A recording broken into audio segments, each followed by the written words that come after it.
What's up, you guys? We are back. We have the magnificent and fabulous Candace Roach from WeTV's own Hustle and Soul in the building. She's going to be talking to us about this show. And if you guys aren't keeping up with it, it comes on right after the Braxtons, right? 10 o'clock on Thursdays? On Thursdays. All right, I got it right. So if you're watching the Braxtons, then you need to be following it up because that lovely lady is on this show. And we're talking to her live right now. Welcome, Candace. How are you? Hi. Put your headphones on. Thank you for joining us. No problem. So tell us, first of all, tell us how about this show and how you even got onto the show, because this is a brand new concept. The show with the pink teacup and the whole like crew of you guys together and working together. So how did that come to be? Okay.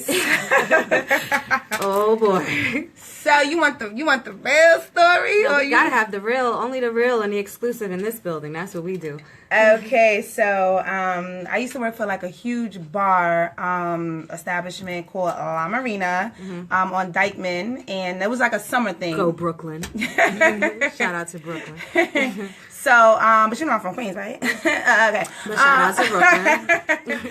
So, that was a summer thing, and right after that, I needed another bartending gig. So I was looking online, and I saw, this restaurant called the Pink Teacup is hiring. So I went down there with my resume. And they're like a big famous restaurant, right? Right. Well, they originally started in 1954. It was a famous soul food restaurant owned by a family, and all different artists went there. People as big as Gail and Oprah. Nice. Like, it was a spot for industry people and things of that nature. So it's legendary. It's legendary. So fast forward to 2013, I was looking for a job right after I was working at La Marina. Saw it online, went there and walked in. It wasn't officially open yet. It was in Brooklyn at the time, and Lawrence and Anna was right there. And Lawrence is the owner. Lawrence Page is the owner of the Pink Teacup. And Anna is the manager. Well, when I walked in, I was introduced to Anna as the general manager, and I thought Lawrence was like some sort of maintenance man because he was like fixing a light or something. Because the restaurant wasn't open yet. Right. So, the newspaper was on the windows, and they was just getting it together. So, Anna was trying to interview me all fast, but Lawrence was kind of like trying to slow me up, like asking me more questions, like, you got kids? Okay. Oh, and I was looking at him. Which, by the way, is not a legal interview question to ask. And I've been asked it, and I've been forced into the corner. But ladies and gentlemen, that shit is completely illegal. You're not supposed to ask that. That's equal opportunity employment. Hello, but go ahead. Right, and in my head, I was being friendly because that's who I am. But in my mind, I'm like, why is the maintenance person asking me so many questions? Because he was like on a ladder, like, you got kids? Can you make it to work on time? And I'm looking like, yeah. Can you make it to work on time and fix that, faulty light or what? So it was funny, but this is where the real tea come in at. Yeah. Okay. Yeah, so I left, and I was like, all right, thank you, whatever. I thought it was a regular small little interview. Right. I get a call a couple of days later from 310 number. I think that's LA or something like that. Yes, yeah. sir. So I'm like, I don't know who this is. It might be a bill collector. So I'm not picking it up. Right. So then afterwards, I got a text message, and then I called the number back, and guess who it was? Who was it? Lawrence. Lawrence. How you doing? So I was like, wait, I thought you was a janitor. So he was like...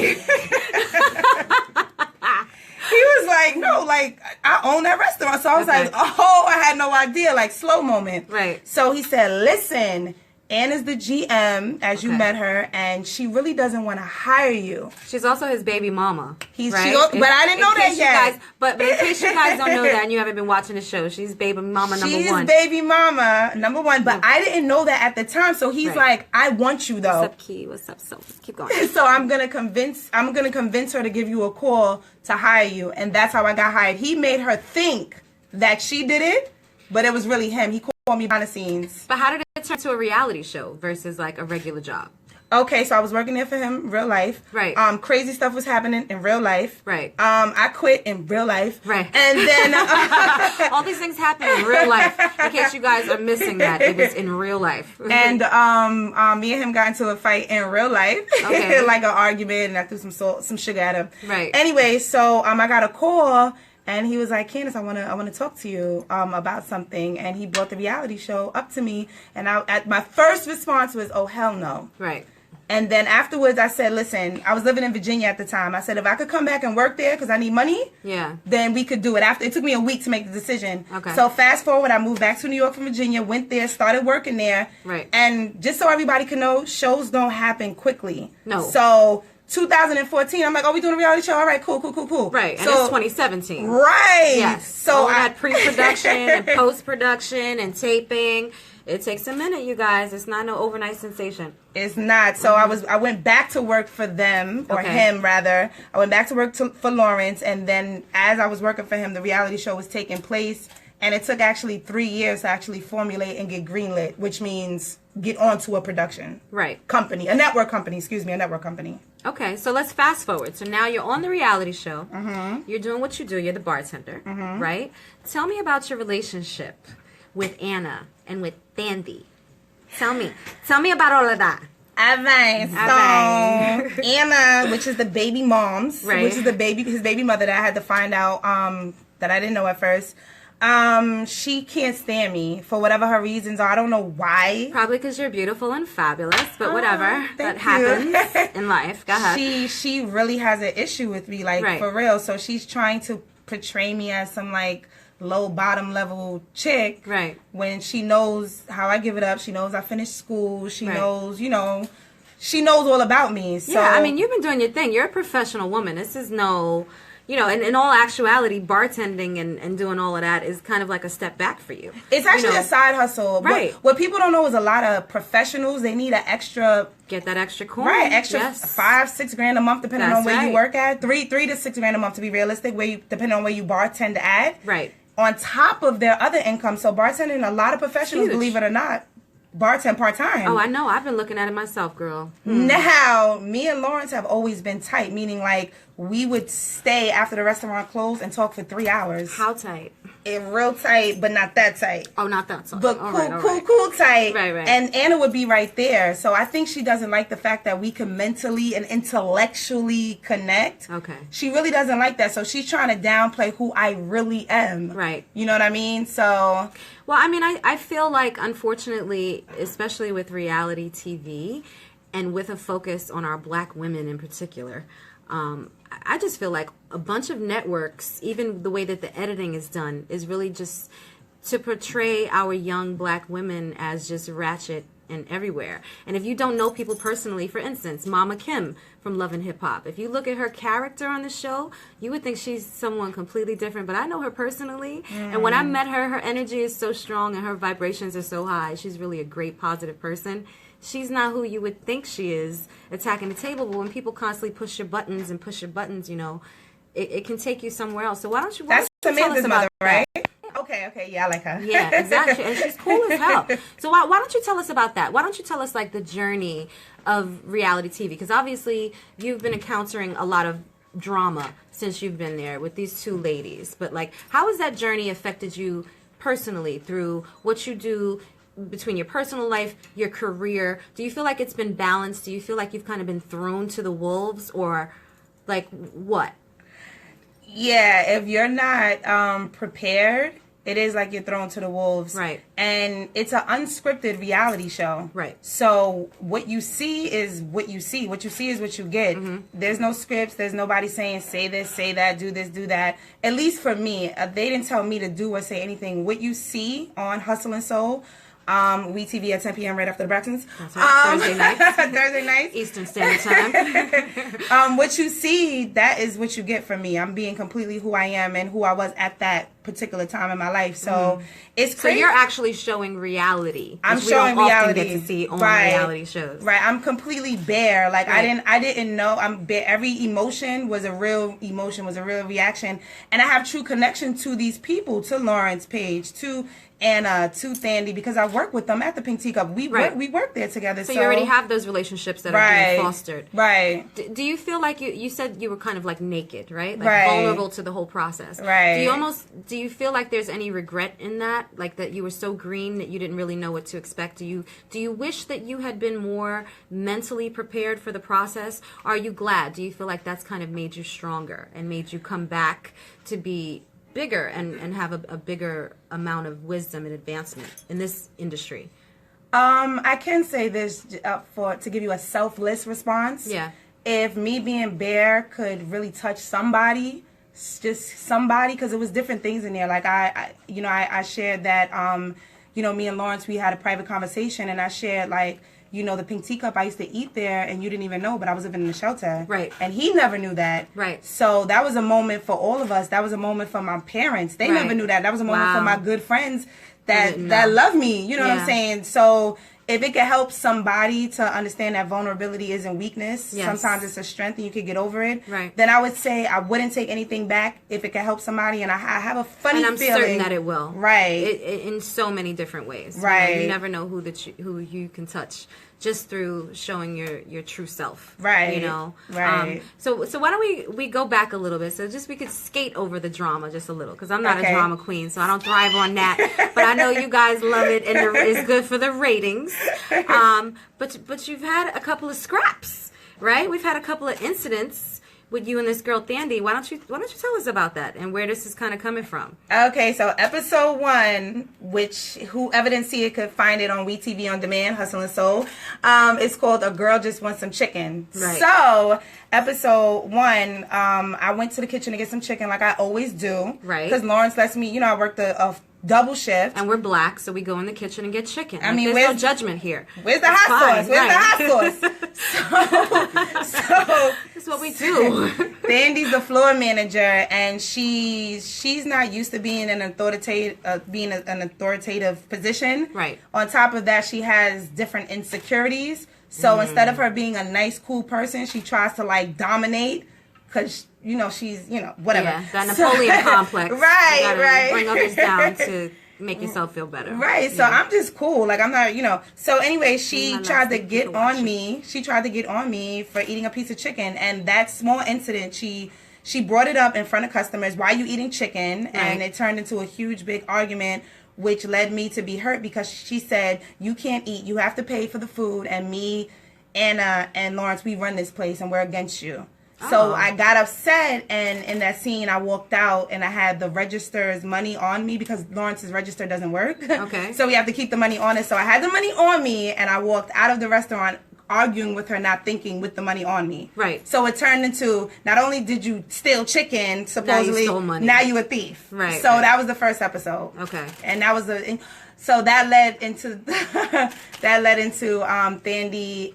Thandy, Lawrence having a meeting about it, and then Thandy attacking me during the meeting. Physically hit me during the meeting. Yeah. Girl. So I was trying to get Lawrence to come outside to talk to him in private because I don't trust Anna and Thandy. Right. To express to him what Thandy had said that hurt me. Because, we're supposed to be a family. The Pink Teacup, Hustle and Soul is supposed to be a family. And, he didn't want to come outside for whatever reason, and then the argument. Sounds like a dysfunctional family. It is a dysfunctional family. And then Thandy just hit me, and then Anna jumped in when I wasn't watching, and she was pulling my hair. Oh, come on. Yeah. We haven't moved past that phase. Yeah. People are calling her coward and on the gram and on Twitter. It's a cowardly move to jump in when you're shooting a fair one, right? Right. Come on now. But the thing about it is, I wasn't fighting Thandy because that wasn't my intention. So it threw me off because we had customers in the restaurant. Crazy. So unprofessional. Right. So Anna is coming across like she's saying she's professional and she's better than me. So why are you pulling my hair? Right. You know what I mean? So it turned crazy. But we didn't really shoot the fair one. If we shoot the fair one now, Hey. season 2. Season 2. Right. That's if we shoot the fair one. But no, it wasn't a fair one. It was a sneak attack on both parties. Which is sad. Yeah. So how do you maintain your composure constantly having to work in, which sounds like a hostile environment? And I think we've all been there in corporate, but this is reality TV, so this is a whole different kind of scene. How do you maintain balance, and what inspires you to want to keep continuing? I mean, obviously, besides that contract and the check. But what makes you say, listen, let me finish this off? Like, when you're a good person, people could see. Right. And I had a lot of people in my ear telling me not to quit. And including... So you did think about quitting. You were just like, this is a lot. Yeah, I walked away. After I got hit, I walked away because I'm like, I'm about to turn into... somebody, I'm about to hurt somebody. Right. So, and Lawrence, he, of course, Anna and Thandi don't know, but he's always calling me on the side and I need you, and, He needs he need me. Let me find out, Lawrence. He need me. In episode 2, I was showing Sana the text messages. Oh. Because he was saying he loved me. So you heard that? Did you hear that, DJ Dopamino? So, in episode 2, he actually, I'm actually showing Sana, my friend on the show, right, that, the text messages he sent me in real life, he sent me, I love you, I know you want to steal money from me, I'm going to give you some money, get your hair and nails done, I'm going to get you an apartment. And that's on the show. Yeah, that's on the show. So he's always pulling me towards him, whether people believe it or not. He's always, because he know a real grinder, a real hustler, a real strong, independent woman doesn't have to be controlled. And Thandi. How you doing? All right, so we're just gonna move on right along to the next topic.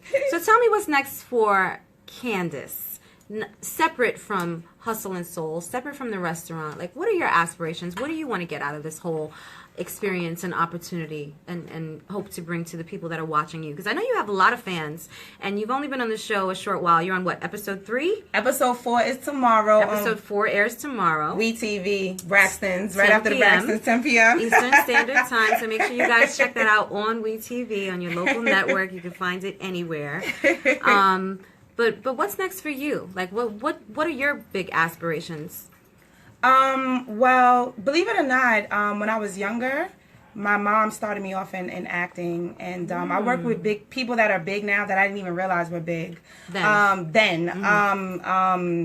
Eddie Murphy. Wow. Yeah, the amazing Halle Berry. I was so young. I was like, who is this? Yeah, like I was with all of them, and my mom she was working hard. So you've been doing this. My mom, she was the hustler, and I was just the talent, and she's so the hustle and soul. Hustle and soul. And I always, in my spirit, I always was like, I think my mom shouldn't have stopped. But right now, what I want to take from this is I want to do my own thing.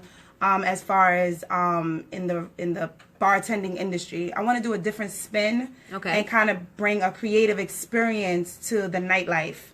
You know what I mean? Something a little bit more different than Bottle Girls, right? But not in the same realm, but just more in a creative realm where people could come out and they could have fun and they could drink. And it's called Bar Candy. That's the name. That's the name of that's my name that I go under. Right, because that's on your Instagram. Right, that's on my Instagram. And what is your Instagram, by the way? And my Instagram is Candace Roach. So that's CAN like nice DICE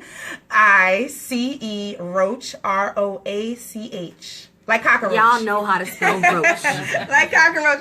Everybody watching. You act like you don't know how to spell roach. You know how to spell roach. We've all seen a roach. We've all had roaches. Maybe not all of us. But you came from the projects. You know how to spell roach. And you've seen some roaches. We all stepped on roaches. We've all stepped on roaches.